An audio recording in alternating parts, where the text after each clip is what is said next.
ॐ रत्नाकराधौतपदां हिमालयकिरीटिनीं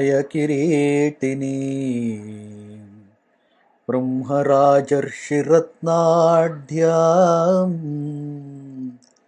वन्दे भारतमातरम्। Namaste.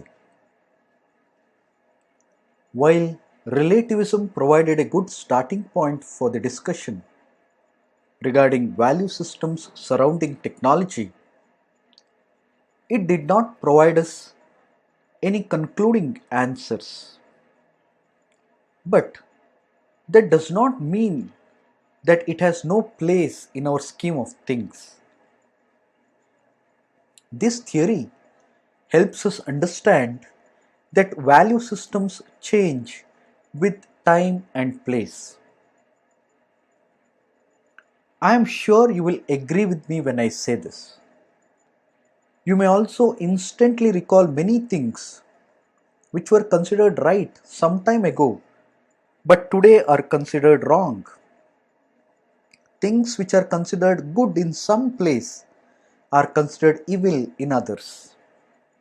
That is what we are trying to prove all the while. Things are not same in all places and across all time. How do we respect elders? We bow our heads before them, touch their feet, and don't speak unless they ask us for. We have learned this from our culture. But do you know how some tribes in African countries respect their elders? They kill them when they reach certain age. Yes, they kill them because they don't want their elders to suffer because of the problems related to old age. Do you call it barbaric? How? We do not understand their point of view. That is important. This thing of point of view. In fact, even in technological studies, we use this term, point of view. To understand requirement from different points of view of various users is considered as an important exercise in software engineering. There, we use a special tool called use case diagram, which helps us understand this. Ethnographic studies are important for engineers. That is the direct import of relativism. Relativism also tells us one more important thing, that culture provides a tool to understand human behavior. So, studying and internalizing one's culture becomes necessary for a technologist to design tools for them. So, relativism teaches us all this. But what about decision making process? We have to decide, give judgment on whether a technology is good or bad. What about that? Relativism does not help us much here. It just says, okay, look, things are right when seen in different perspectives, so it's all fine. Can we end it here? Can we leave things to hang in vacuum? Just consider the impact of these things in some cases. Say there is an election. People vote, and you say, okay, these many people voted for person X, these many people voted for person Y, so both are fine. Let both rule the country. Is it even thinkable that way? No, we can't have this, right? It will create anarchy. People will start fighting that their choice was right. Basically, some kind of conclusion is required. That is not possible with relativism. So, we move further. Next, We will examine a theory today called consequentialism or utilitarianism. This theory is very interesting. As the name suggests, it is the consequence or the utility of a technology which is used to evaluate it. In very simple terms, the basic principle of this theory is select that technology which does maximum good to maximum people. So, if a technology does maximum good to maximum people, it is a good technology, period. It looks very simple, right? In some ways, it's very mathematical if you want to call it so. You see, we have a fascination for numbers. Anything to do with numbers, we are very happy. We are happy to conclude that a student with 98.4% marks is intelligent than a student who scores 98.2% marks. Well, this human obsession with numbers is a big story. We will not get into that now. Returning to our main theme, consequences of a technology process determines its merit. So this gives a potential tool for decision making. Say there are two competing technologies to solve a problem. You are asked to choose one. Now your decision making process is very simple. Calculate how many are benefited from option 1 and then do the same for option 2. Whichever is more is the winner. Finally, we have an answer to our problem. But wait, what's the fun with simple solution? Let's complicate it. Recall that utilitarian theory said maximum happiness for maximum people. So utility should be calculated as a process of how many people are benefited and to what extent, not simply the count of how many people are benefited. So the utility formula is utility equals happiness multiplied by number of people. Well, you may say counting people who are happy is easy. But how to measure happiness itself? Well, I leave it to your good selves to explore this topic.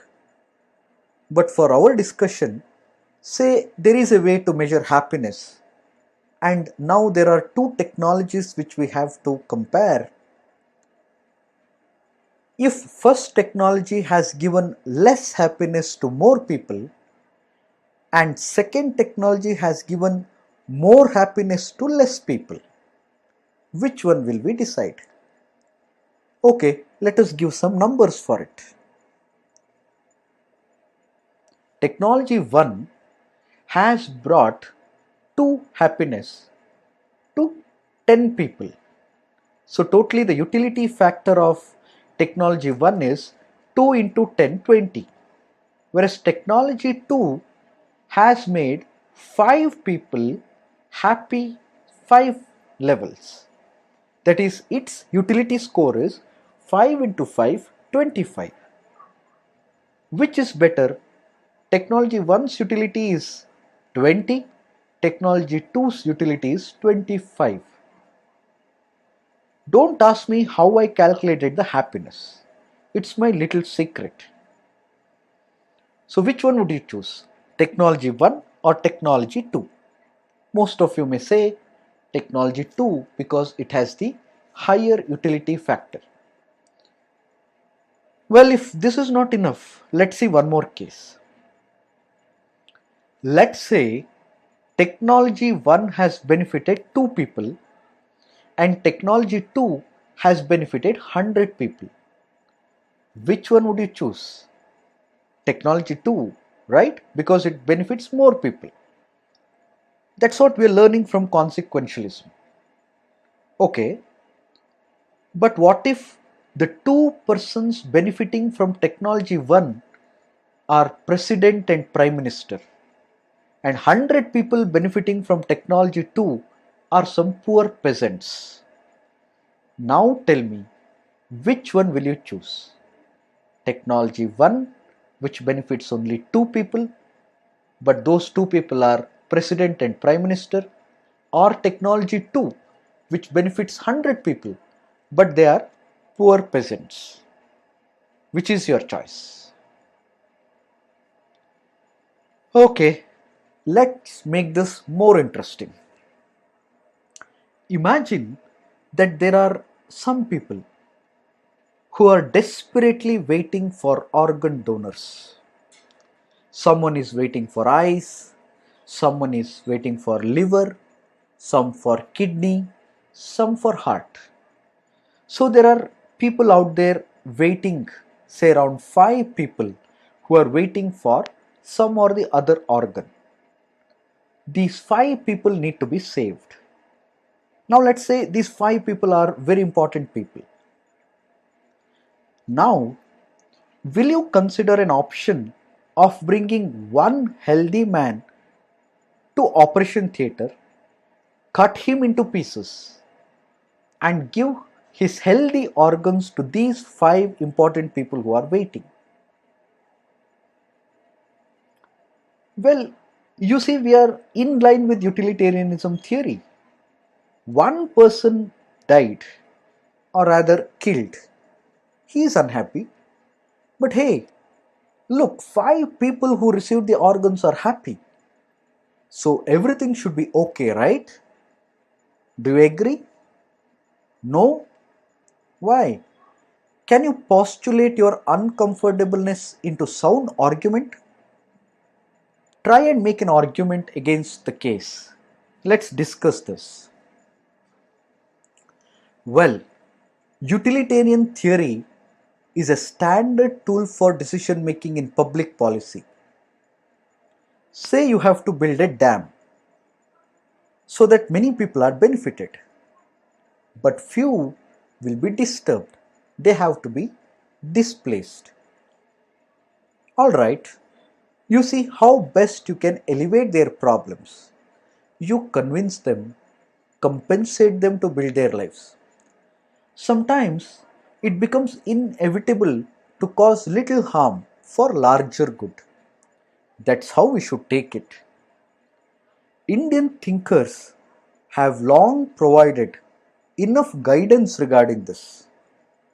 Our everyday prayer says, Loka samastha sukhino bhavantu.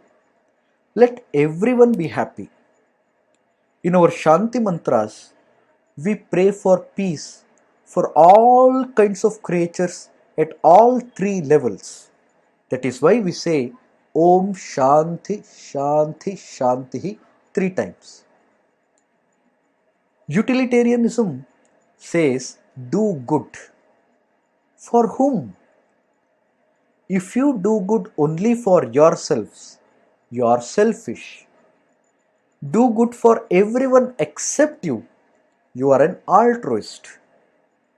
Doing good for a nation makes you nationalist. Doing good for your race makes you racist. Doing good for all makes you humanist. This integral humanism is the ideal we should reach. Our culture prepares us for that. The goal is to see how we can do good to the maximum. As technologists, our aim should be to make such tools and develop such techniques which benefits most. But as reminded again and again during this series, not at the cost of culture. Because as Krishna says in Bhagavad Gita, Swadharmo Nidanam Shreyaha Paradharmo Bhayavaha. It is better to die following one's own path rather than embracing others' route. Like many sayings from our culture, Even this line is misunderstood a lot. Let's not worry much about that. What Krishna implies here is find happiness in your own culture. Don't compare too much with others and complain all the time. Unfortunately, we are fond of doing this. How many times we think, oh, see those Western people, they're so advanced. See their products, they're so good, they're so cheap. Let's buy them. You see, we put our hard earned money into foreign pockets. Let's not forget, it was a company who ruined our past. They enslaved us. We should not, at any cost, allow history to repeat. For that, we have to be self reliant. We have to develop technologies ourselves. That is the whole mission of Atmanirbhara Bharata. Technology we need, but they should be in accordance to our cultural needs. Friends, the theory of utilitarianism provided us with a reasonably good tool to evaluate technology. But as we saw, we are very far from our goal. We need better theories to answer our fundamental question, because without having a tool to evaluate technology, we cannot design better systems. प्रकृतिः पञ्चभूतानि ग्रहालोकास्वरास्तथा